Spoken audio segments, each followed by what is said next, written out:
Aleluia. Quem está alegre com Jesus, diga glória a Deus. Em Colossenses, amém? Capítulo 1, do versículo 5 ao 20. Amém? A noite de ceia é um momento muito importante para nossas vidas. É um momento que nós podemos e devemos comemorar uma noite de vitória para nós, trazendo à nossa memória esse momento tão tremendo. E eu quero compartilhar um texto com você aqui em Colossenses capítulo 1, que diz assim: por causa da esperança que vos está depositada nos céus, porque a respeito dela antes ouviste falar através da palavra da verdade do Evangelho, o qual chegou até vós como está em todo o mundo, e também entre vós, ele tem crescido e frutificado, desde o dia em que o recebestes, depois de ouvi-lo, e em verdade conheceste a graça de Deus, como aprendeste de Epáfras, nosso seguidor e servo, o qual é um fiel ministro de Cristo ao vosso serviço, o qual nos declarou também a respeito do vosso amor no Espírito, de acordo com a vossa fé e amor, também nós, desde o dia em que ouvimos falar acerca disso, não cessamos de orar por vós, desejando que Deus ordenadamente vos encha do conhecimento da sua vontade, em toda a sabedoria e inteligência espiritual. Amém, queridos? Diga glória a Deus. Através do sangue da sua cruz e por meio dele, reconciliasse todas as coisas consigo mesmo, tanto as que estão na terra, como as que estão no céu. Diga glória a Deus. Querido, para a gente dar uma introdução, eu quero dizer para você de uma forma simples: Colossos é o interior de Éfeso, cidade destruída no ano 64 depois de Cristo, e ela foi assoreada e jamais foi reconstruída ou escavada novamente. E Paulo escreve da prisão para Colossos, né? E é uma carta impressionante. Muitas das vezes nós passamos desapercebidos em relação a essa carta de Colossos, mas ela é tremenda, porque é uma carta que ela nos afirma, ela nos coloca, ela nos calça na vitória de Cristo sobre o mal, sobre os espíritos malignos, sobre os poderes da morte. É uma carta onde Paulo deixa claro essa verdade, dessa vitória poderosa de Cristo Jesus, amém? E ele começa a falar contra esses poderes, né? E naquela época, os ouvintes de Paulo, eles não tinham nenhuma dificuldade de identificar os poderes do mal, da morte, os poderes que regiam aquele lugar, porque eles viviam em mundo de poderes. Na cultura daquele povo, né, quando alguma coisa dava errado, as pessoas, elas não se culpavam, não era culpa delas. Eles diziam que os deuses estavam agindo e provocando todas aquelas mazelas, né? Por exemplo, Artemis era hostil a Pan, né? Terra a Apolo, da virgem Atenas a apaixonante Afrodite, porque eles entendiam que os deuses estavam presentes ali e se manifestavam, e sempre que iam fazer alguma coisa, eles perguntavam para esses deuses acerca daquilo que eles iam fazer e aquilo que dizia a respeito.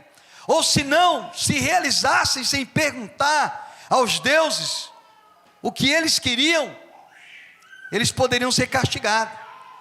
Havia uma associação entre o temor e a intimidade que havia entre aqueles deuses, e eles poderiam ser castigados. Querido, alguns animistas daqueles dias enxergavam o mundo como um lugar habitado por forças hostis.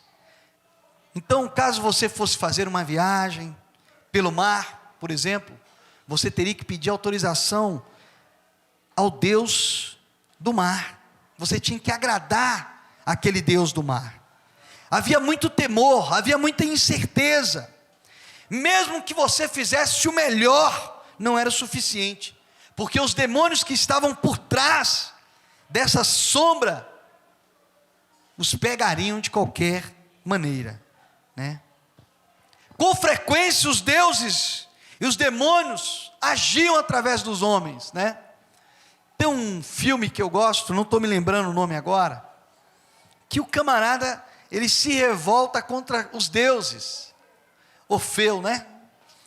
E eu sei que aquele cara sofre naquele filme.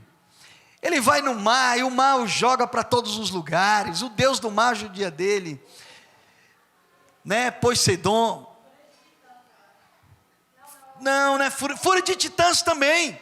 É mais ou menos esses filmes aí, Fúria de Titãs. E esse camarada, eu sei que quando ele volta, a casa dele está invadida pelos homens da cidade, os anciões tentando roubar sua esposa, sua fazenda, sua riqueza, mas no final ele acaba conseguindo convencer os deuses de quem ele é, e ele entra no esquema dos deuses. É mais ou menos essa coisa que acontecia ali em Colossos, amém, querido? Então tudo era decidida nessa questão dos deuses. Esses demônios agiam através dos homens. Se Roma vencesse a Bretanha, então era uma batalha que a deusa de Roma era mais forte que a deusa da Bretanha, entendeu? Essas batalhas entre homens e deuses, elas eram vistas como sendo distintas.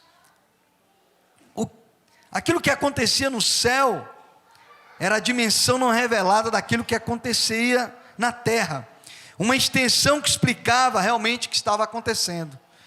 Então os principados, as potestades, elas não estavam distantes das pessoas, eles eram uma dimensão interior de acontecimentos externos.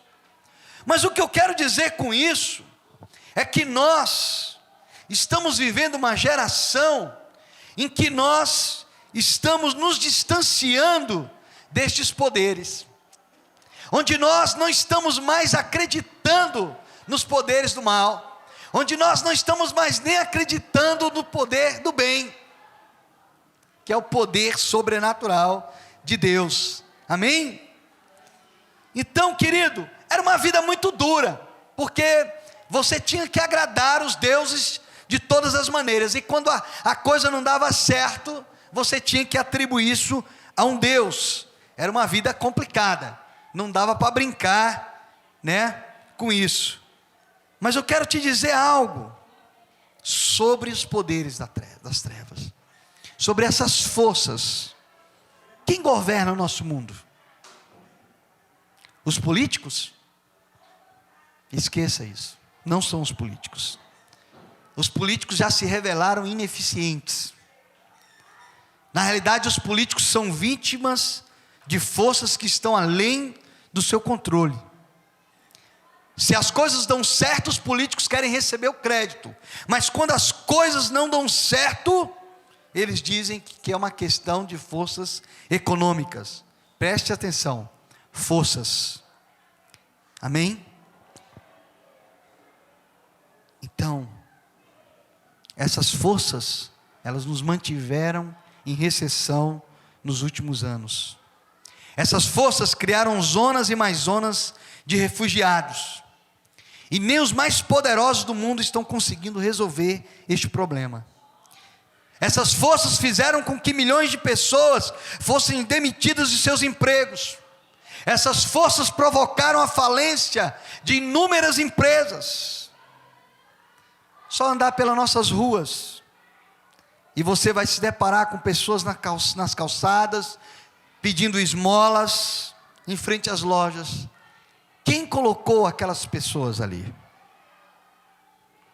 Pergunte a qualquer político, qualquer economista, e eles dirão que foram as forças econômicas, foram as condições políticas, foi a situação na qual se encontra a economia global.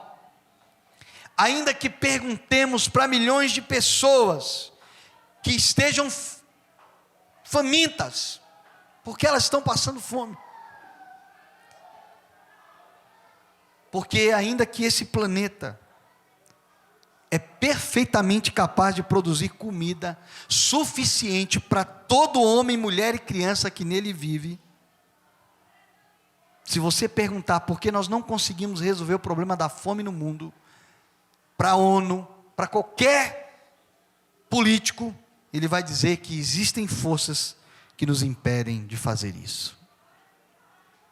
Essa é a linguagem que nós utilizamos.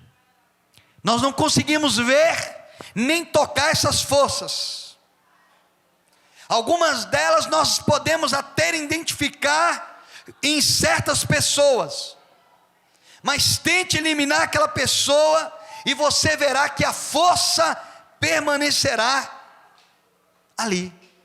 É como se costuma dizer, não é o diretor da empresa que conduz a Ford Motors, é a Ford Motors que conduz o diretor. É mais ou menos assim.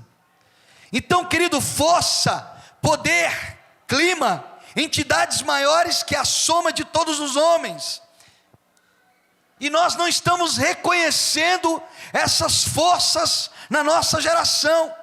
Então, querido, a única diferença entre nossos ancestrais pagãos e nós, parece ser o fato de eles reconhecerem a existência de forças e darem a elas nome, ao passo que nós as escondemos por detrás de vagas palavras de uma filosofia vã, a fim de acreditarmos, como diz o Mastercard, nós temos o mundo inteiro em nossas mãos.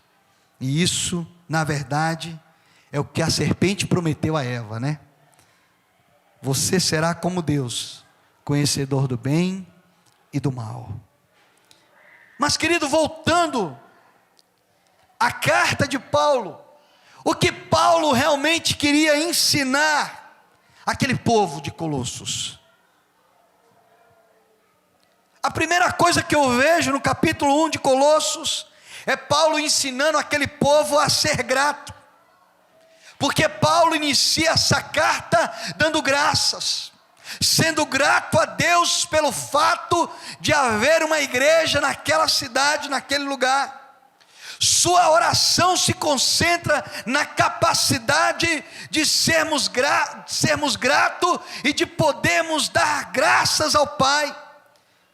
E Paulo termina seu discurso desta forma: e tudo o que fizerdes, seja em palavras, seja em ação, fazei-o em o nome do Senhor Jesus, dando graças ao Deus, o Pai. Gratidão é o nome desse jogo. Lá em Colossenses capítulo 3, versículo 17, ele diz assim: e tudo que fizerdes, por meio de palavras ou de obras, fazei-o em nome do Senhor Jesus. Sem Jesus a nossa vida não valeria nada. E Paulo começa a dizer por qual razão eles precisam ser gratos, eles devem ser gratos. E ele diz: olha, você precisa ser grato, porque Deus te libertou do império das trevas.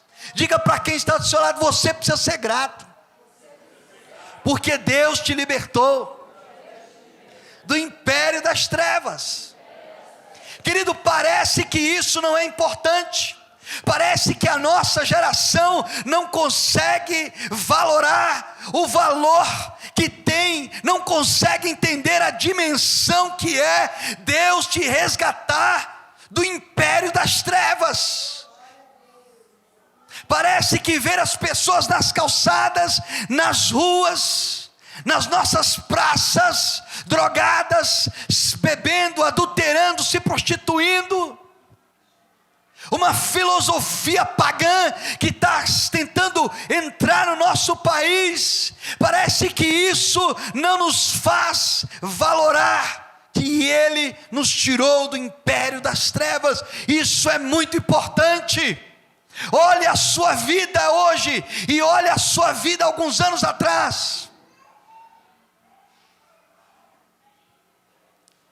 Perceba que com mesmo você vivendo momentos de dificuldades, mesmo você vivendo momentos perturbadores às vezes, problemas de saúde, N tipo de situações e necessidades, você ainda consegue ter paz, você ainda consegue fazer algumas coisas, você consegue orar, você consegue ter uma célula, você consegue estar nesse culto nessa noite, e é isso, é que chamado de resgate do império das trevas. Satanás não te domina mais, você não está algemado ao inimigo, você não está mais preso a Satanás, a sua mente, ainda que ela tente devagar, ela pensa no Senhor Jesus Cristo, a sua mente foi resgatada para o nosso Senhor, Ele te concedeu vitória e graça para você viver poderosamente, sobrenaturalmente, sobre a face dessa terra. Parece que não é nada ser resgatado do império das trevas, mas isso é poderoso sim.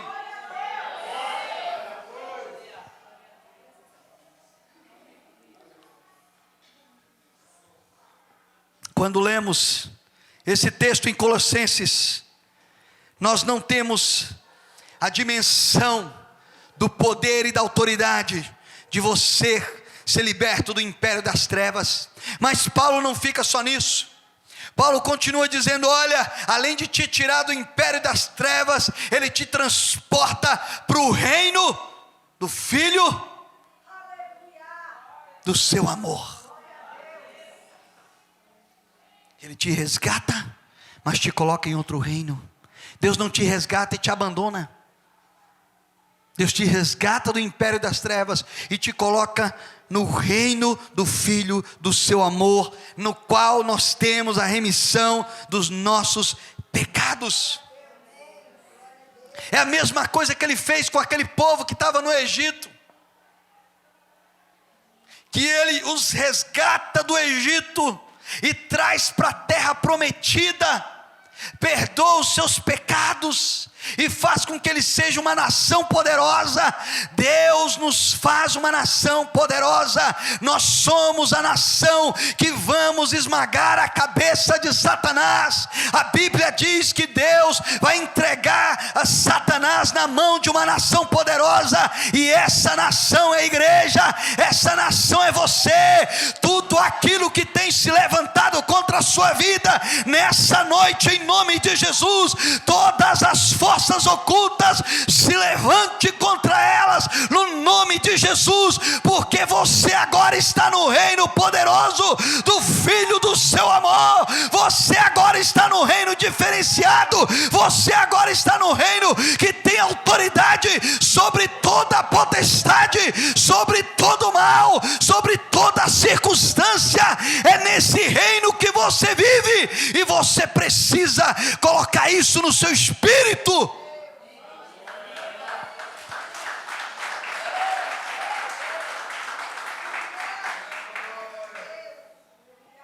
Tem gente que vive como mendigo e precisa aprender a viver como filho. Tem gente que vive como mendigo. Eu quero te dizer, você vivia como mendigo quando você era do império das trevas, mas hoje você é chamado para o reino do Filho do seu amor, e nesse reino nós somos príncipes, e como príncipes, querido, nós temos que viver. Amém? Diga glória a Deus. Então esse Deus maravilhoso, Paulo continua dizendo que Ele criou o mundo, e Ele amou de tal forma que Ele trabalha para resgatá-lo, e Ele nos convida a sermos seguidores do seu Filho, e a resgatarmos a outros, assim como nós fomos resgatados. É assim que Deus nos chama. Então Paulo, ele começa a dizer onde estão esses poderes nessa história. Primeira coisa que Paulo diz, e encontramos esse ponto inicial e vital em 1 Colossenses 15, 20. Ele diz que todas as coisas foram feitas em Cristo, por Cristo e para Cristo. Você precisa entender essa dimensão. Todas as coisas, incluindo os poderes, tudo, as coisas invisíveis, as coisas visíveis, tudo foi criado pelo intermédio do seu eterno Filho, que nós conhecemos como Jesus. Deus fez tudo no mundo de forma planejada e não aleatoriamente. Fez com que tudo fosse estruturado e não caótico. Ele fez com que aquilo que chamamos de poderes tivesse parte na forma como rege o mundo que Ele criou. O que deu de errado então, pastor? Se Deus criou tudo planejado, se Deus fez tudo correto, sabe o que deu de errado? Sabe o que é que está acontecendo? Porque os poderes do mal são tão ameaçadores. Os seres humanos, eles abriram mão de suas responsabilidades sobre este mundo criado por Deus. E quando você abriu mão, você acabou dando poder aos poderes das trevas. Diga para quem está do seu lado: quando você abre mão da sua responsabilidade como filho de Deus, como príncipe de Deus sobre essa face da terra, você acaba dando poder aos poderes do mal. Querido, quando homens e mulheres se recusam a ser responsáveis, então nós começamos a entregar na mão dos demônios. Por exemplo, quando homens e mulheres se recusam a ser responsáveis, o que diz respeito à sexualidade, por exemplo, e aí eles concedem poderes às pombagiras, às sete saias, às Dianas Amodeus, e esses demônios da área sexual, eles pervertem o sexo no homossexualismo, no adultério, na fornicação, na prostituição. Eles pervertem o poder que Deus nos deu de ter um sexo abençoado dentro do casamento. Está pervertido, porque homens e mulheres não assumem a sua responsabilidade. Amém, queridos?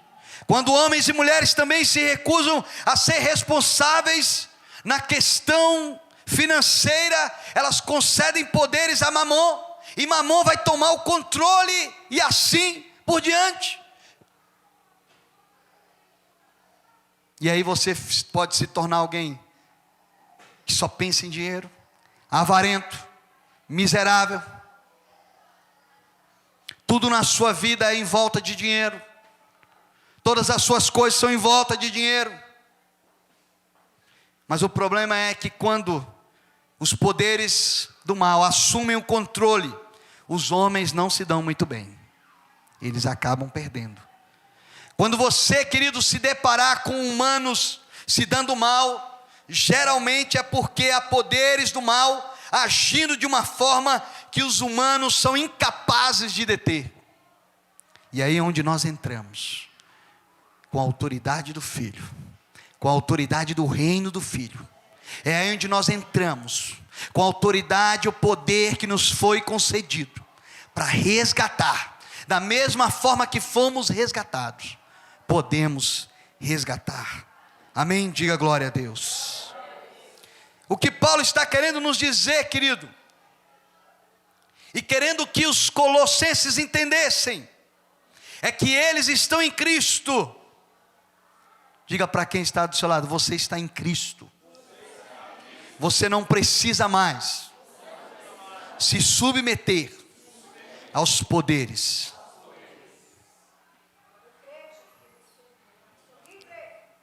Você tem que ir contra isso. tem gente que quer andar junto com os poderes. O médico diz: você tem uma enfermidade. Amém, glória a Deus, essa enfermidade é para mim.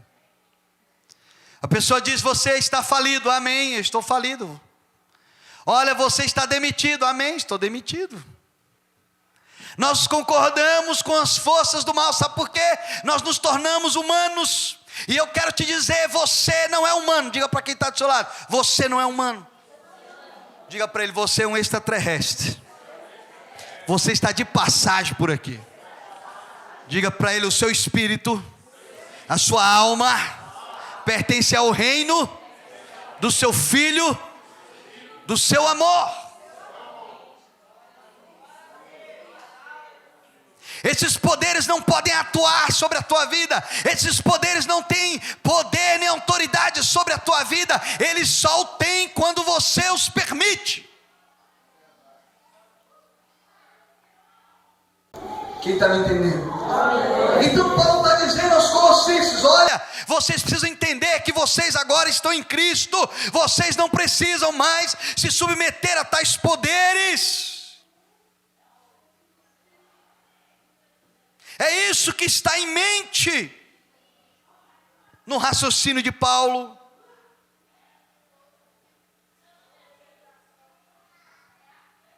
Vocês estão acima dos poderes do mal.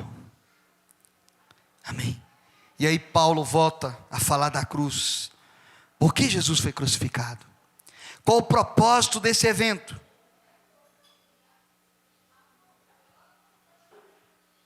Qual o propósito? Por que Jesus? Essa é uma resposta simples. Para nos resgatar. Amém. Mas você poderia perguntar: pastor, por que tantas pessoas morrem em Sarajevo? Por que tantas pessoas morrem na praça? Por que há tantos atentados? Hoje, essa noite passada mesmo, alguém, um maluco, acho que, não sei aonde foi, acho que foi Miami, Orlando, explodiu uma boate, matou 50 pessoas, 50 homossexuais. Por que essas misérias? Por que está acontecendo? Por que tantos morrem na África? Mesma resposta. Eles entraram no caminho das forças, dos poderes do mal. Jesus, ele lidou com os principados e potestades. Ele viveu, ele ensinou a forma própria de se viver, desafiando tais poderes a todo instante.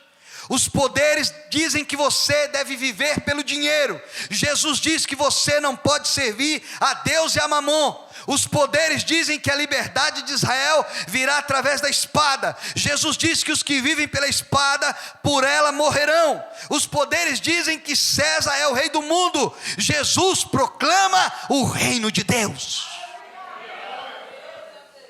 Essa é a nossa diferença.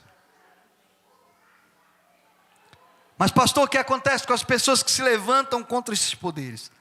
Tudo parece bem por um tempo. Depois as coisas começam a piorar drasticamente. Qualquer pessoa que olhe para a imagem de Jesus crucificado deve chegar à mesma conclusão. Os poderes colocaram sobre a sua cabeça a razão pelo qual ele foi condenado. Ele era um rebelde. Ele não era um rebelde, mas mesmo assim foi considerado um rebelde. Eles o açoitaram nu e humilharam-no publicamente. Eles celebraram seu triunfo sobre Jesus. Ninguém se levanta contra os poderes dessa forma e permanece inatingível.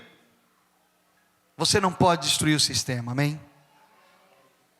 Mas se você perceber lá em Colossenses capítulo 2, versículo 13 e 15, Paulo se levanta contra esses poderes. A vós que neste tempo estáveis mortos em vossos pecados, e na incircuncisão da vossa carne, Ele vos deu a vida juntamente com Ele, havendo perdoado todas as vossas ofensas, havendo anulado o escrito legal com seus decretos, que era contra nós, aboliu inteiramente, tomando-o daquele meio, e trouxe-o para fora, cravando-o na cruz.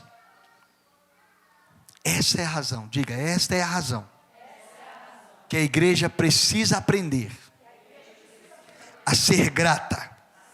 Diga: a cruz não foi a derrota de Cristo nas mãos dos poderes.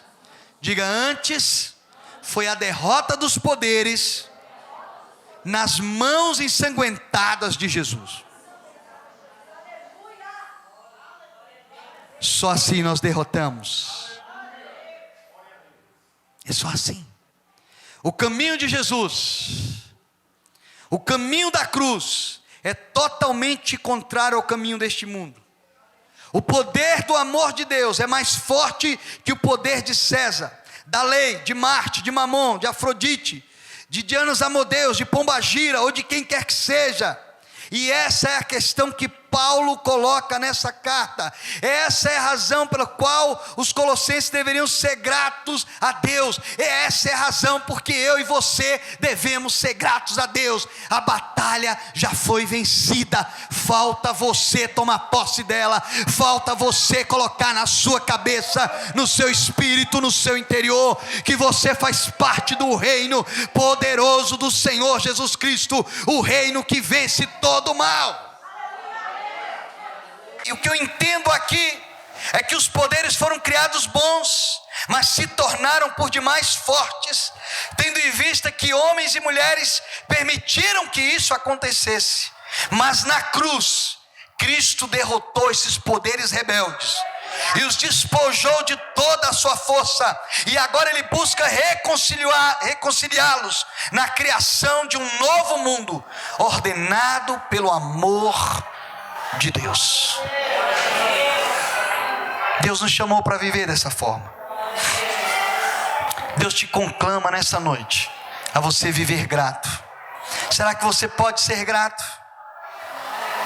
Será que nós podemos dar graças a Deus? Será que nós podemos viver gratos?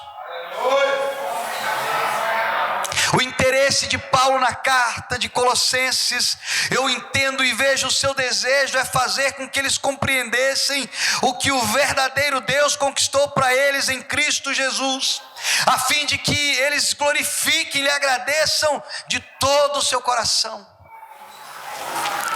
Mas eu vejo que nós também precisamos disso. O que Paulo deseja é que os seus leitores entendam o que eles são em Cristo. Você consegue entender o que você é em Cristo, querido? Ou isso é só uma frase filosófica que você ouve no domingo, mas na semana você não consegue usar, você não consegue se habilitar de fato? Você não consegue ainda, porque você ainda não se converteu de fato. Sabia, tem gente no nosso meio que ainda não se converteu. Ele está no nosso meio, mas ele não se converteu ainda. Ele não entende ainda quem ele é em Deus. Ele não entende o que ele foi chamado para fazer. Ele não entende que nenhuma outra filosofia tem poder algum sobre ele. Eles não entendem que eles podem celebrar a morte para o velho mundo.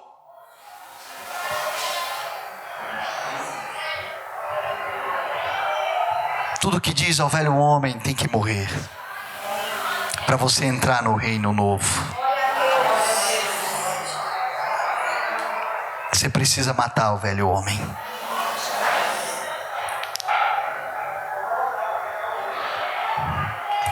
Paulo, ele traz uma carta tremenda, porque ele apresenta nesse livro um esboço ético da vida de Cristo, da caminhada com seus discípulos, sem imoralidade sexual, sem ira, sem violência, sem luxúria, sem medo, sem ganância.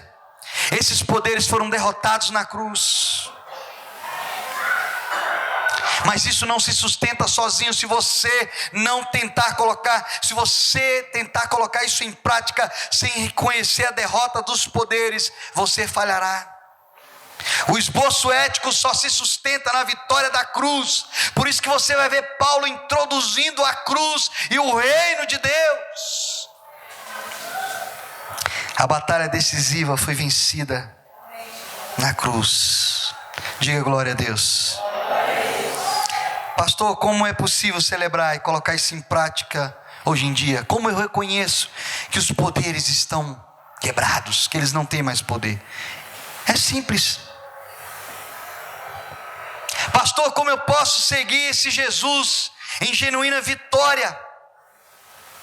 Querido, é muito simples. Cada vez que você se colocar em oração, especialmente quando você faz a oração do Pai Nosso, você está declarando que Jesus é o Senhor e que tais poderes não o são. Cada vez que você dá graça diante de uma refeição, coisa que ultimamente as pessoas não estão fazendo. As pessoas, elas vão comendo, né? Às vezes estão até morrendo, não sabem nem o que foi. Porque às vezes tinha um veneno na comida, mas ele nem orou para comer. Cada vez que você faz uma oração diante de uma refeição, você está dizendo: olha, essa refeição aqui foi o Senhor que me concedeu. Satanás, você não tem poder nenhum sobre a minha vida. Quem está me entendendo? Você reafirma o poderio de Cristo. E que o mundo e as ofertas que Ele faz para você não tem autoridade sobre a sua vida. Cada vez que nós celebramos a ceia do Senhor, como nós vamos fazer nessa noite, comemoramos a vitória de Jesus de tal forma que Ele se estabelece em cada esfera da nossa vida, proclamando que Deus é Deus, que Jesus é sua imagem invisível, que esse Deus derrotou os poderes das trevas, que ainda oprimem muitas vidas hoje. Amém? A ceia do Senhor significa ações de graça. Ações de graça pela obra de Cristo. É a mais nobre razão para se agradecer a Deus. A tarefa da igreja, a tarefa minha e sua, é prosseguir com o trabalho de implementar essa vitória da cruz no mundo, e entendermos essa visão e aplicarmos em nossa vida. E quando fizermos isso, seremos capazes de solucionar alguns dos problemas enfrentados pela igreja, que às vezes parecem impossíveis de se solucionar. A batalha foi vencida, vamos colocá-la em prática. Sigamos o nosso Senhor vitorioso, por onde quer que Ele vá. Amém? Eu queria que você ficasse de pé nessa noite.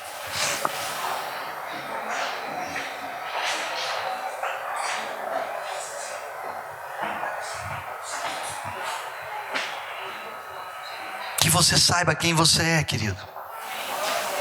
Você não pode ter uma vida sem saber quem você é em Deus. Quem te escolheu? Eu recomendaria que você pegasse a sua Bíblia em casa e lesse esse livro de Colossenses. São 5 capítulos, 4 capítulozinhos. É uma coisa muito simples. Você lê numa sentada de 10 minutos. Tem gente que lê aí Harry Potter, Reino não sei do que lá, como é que é o nome lá do Senhor dos Anéis, Game of Thrones. Você lê cada Bíblia aí, que não é a Bíblia. 5 capítulozinhos da Bíblia não vai te matar. E você vai entender quem você é. Você vai entender que realmente Paulo está querendo dizer com isso. Diga glória a Deus. Feche os teus olhos aí, querido. Pai, em nome de Jesus, nós queremos declarar nessa noite, Senhor, que nós somos teus filhos. Senhor, que nós possamos sair com essa palavra no nosso interior, no nosso espírito, de tal forma que nós possamos, ó Deus, entender que os poderes do mal, que as forças, elas não têm mais autoridade sobre a nossa casa, sobre a nossa vida, porque o Senhor, além de nos resgatar do império das trevas, o Senhor nos condicionou e nos colocou no reino do Filho do seu amor. E o Senhor perdoou os nossos pecados, o Senhor nos levou a uma dimensão de autoridade.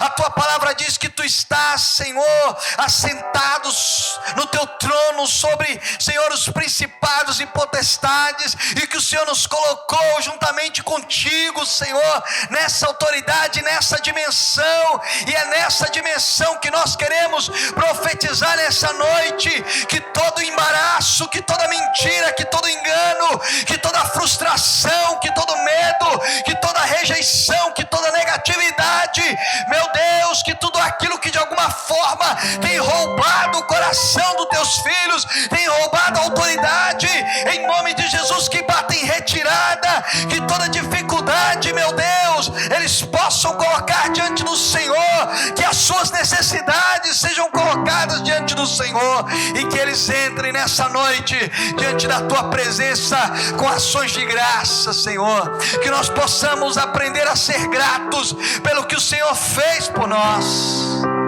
Oh papai, oh Ramaragachandaralabassarabacantaralabachai, oh Espírito Santo do Senhor, nós profetizamos, meu Deus, um novo tempo, Senhor, sobre a vida de cada um dos teus filhos. Nós profetizamos, meu Deus, um tempo de sobrenatural. Nós profetizamos uma semana de vitória, uma semana de conquista. Nós profetizamos casamentos restaurados. Nós profetizamos, meu Deus, empresas restauradas. Nós profetizamos portas de empregos novos em nome de Jesus. Nós profetizamos, ó Senhor, em nome de Jesus, saúde para quem está doente. Nós profetizamos a cura para quem está enfermo. Nós profetizamos, meu Deus, um novo tempo. Nós profetizamos fé para quem é incrédulo. Nós profetizamos, meu Deus, que o teu Espírito Santo entre no coração daquele que é coração duro, daquele que é incrédulo, daquele que não acredita, daquele que não quer viver uma experiência contigo. Oh Espírito Santo, nós arrancamos, nós declaramos e nós levamos toda a mente cativa à obediência de Cristo. Que nessa noite o teu Espírito Santo fale ao coração, meu Deus, do incrédulo nessa noite, quebrando toda barreira, tira toda venda espiritual, em nome de Jesus. Aleluia. Nós profetizamos, ó Deus, sobre a vida dos teus filhos. Aleluia. Diga